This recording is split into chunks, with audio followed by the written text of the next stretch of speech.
जय मसीह भाई और बहनों, अगर आपको मेरा वीडियो पसंद है तो एक लाइक करके मुझे सपोर्ट करिए भाई लोग। और हाँ, चैनल को सब्सक्राइब करना भूले। तो चलते हैं, वीडियो स्टार्ट करते हैं।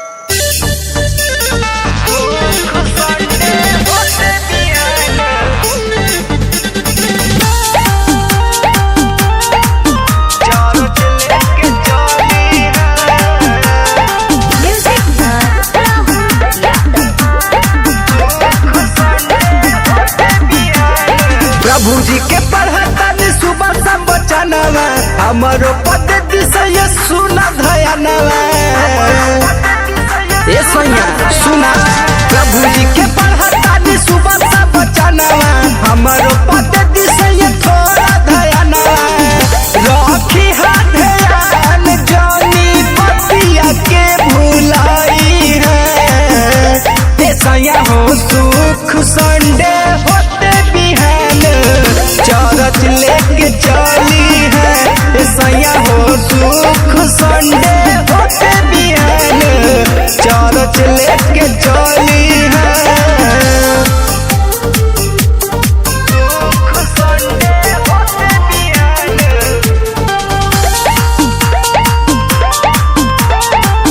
चरच लेके चली है। जाई के चरचवा में धरब हम धरनवा यीशु जी के पढ़ब बचनिया लगाई के मनवा और ले चलना। जाई के चरचवा में धरब हम ध्यानवा यीशु जी को दिल से लगाई मनवा। मानिला तू बात जानी सुना तू चिलाई है। सैया हो सुख संडे होते बिहान चरच लेके चली है। सैया हो सुख संडे होते बिहान चरच लेके चली है।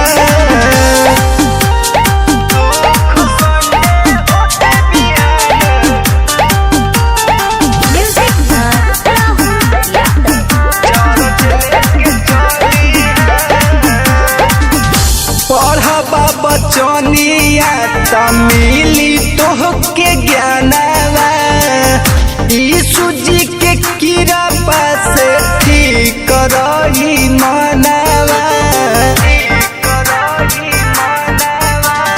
पढ़ा बचनवा तमिली तोहके ज्ञानवा यीशु जी के कृपा से ठीक रही मनवा।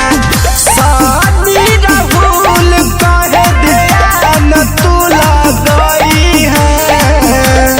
सैया हो सुख संडे होते बिहान चरच लेके चली है। सैया हो सुख संडे